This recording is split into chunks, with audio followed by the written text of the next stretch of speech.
आज हम इस वीडियो में वृद्धि एवं परिवर्धन की विभिन्न प्रावस्थाएं फेजेज ऑफ ग्रोथ के बारे में और इसकी वृद्धि की गति की काइनेटिक्स ऑफ ग्रोथ के बारे में जानेंगे। तो पहले देखते हैं वृद्धि की प्रावस्थाएं क्या होती हैं। पादपों में वृद्धि मुख्यतः मूल एवं प्ररोध शीर्ष पर केंद्रित रहती है।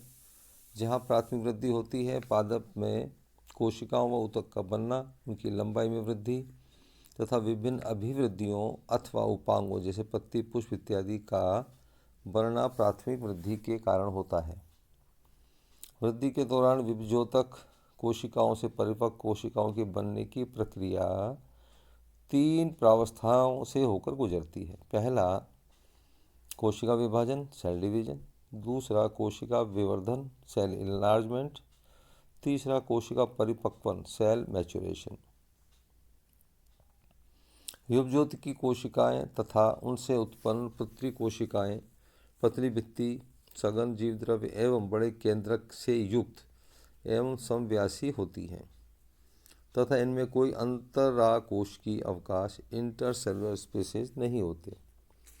कोशिका विभाजन के पश्चात पुत्री कोशिकाएं कुछ वृद्धि कर मात्र कोशिका के आकार की हो जाती हैं तथा फिर से विभाजित होती हैं या उनमें विवर्धन की प्रक्रिया शुरू हो जाती है। विवर्धन कहें तो एनलार्जमेंट। अतः कोशिका विभाजन के क्षेत्र में अधिक वृद्धि नहीं होती है।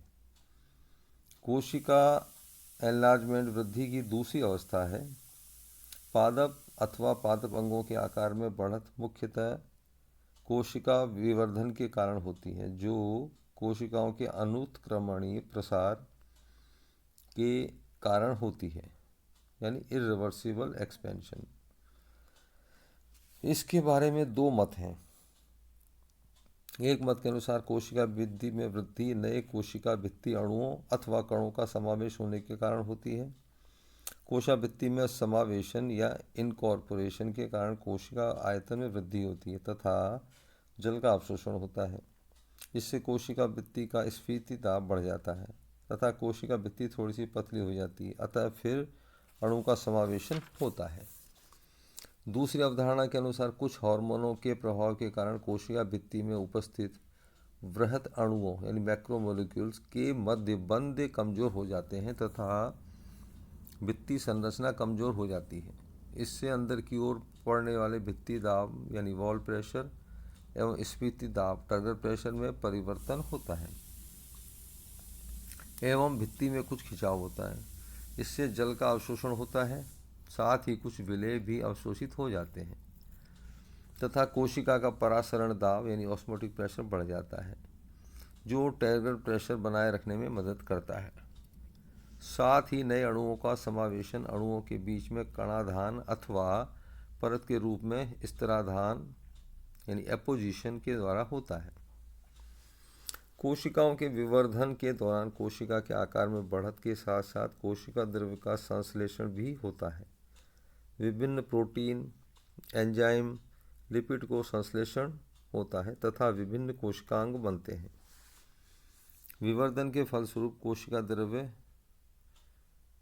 परिधि तथा कोशिका बड़ी रिक्तिका युक्त हो जाती है। इस दौरान जीव द्रव्य की मात्रा भी बढ़ जाती है।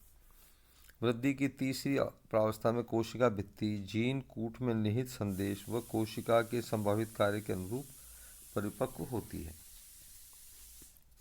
अब हम देखते हैं वृद्धि गति की काइनेटिक्स ऑफ ग्रोथ। वृद्धि को नियंत्रित करने वाले कारकों की अनुकूलतम मात्रा में भी कोशिका अथवा पादप अंगों की वृद्धि असमान होती है, जो कि अनियमित परिवर्तनों के फलस्वरूप होती है। प्रारंभिक अवस्था में कोशिका निर्माण के समय वृद्धि बहुत ही धीमी होती है, जो तेजी से बढ़ती जाती है तथा कोशिका दीर्घीकरण प्रावस्था सेल इलोंगेशन फेज में अधिकतम हो जाती है, परंतु अंत में कोशिका परिपक्वन प्रावस्था सेल मैच्योरेशन फेज में वृद्धि रुक जाती है। वृद्धि की प्रारंभिक से अंतिम प्रावस्था तक के कुल समय को वृद्धि की समग्र अवधि ग्रांड पीरियड ऑफ ग्रोथ कहते हैं। इस कुल समय को निम्न प्रावस्थाओं में बांटा गया है।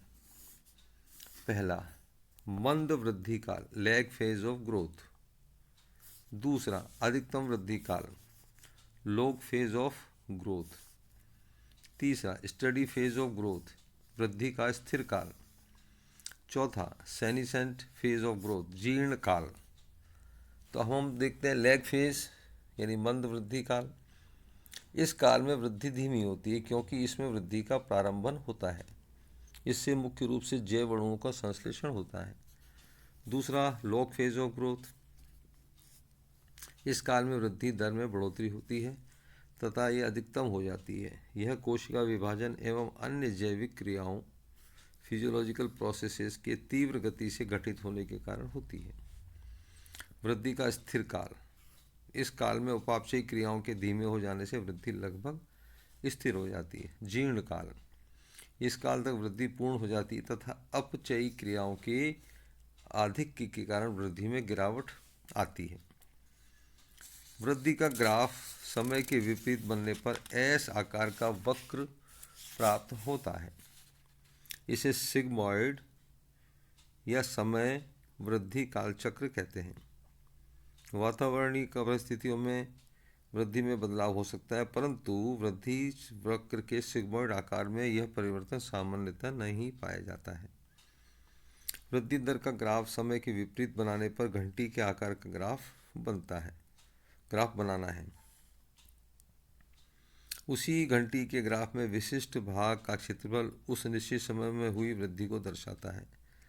वृद्धि दर वर्षे समय के ग्राफ से स्पष्ट हो जाता है कि वृद्धि कुछ समय चरघातांकी एक्सपोनेंशियली रूप से होती है तथा स्थिर हो जाती है। उसके बाद वृद्धि दर ऋणात्मक हो जाती है।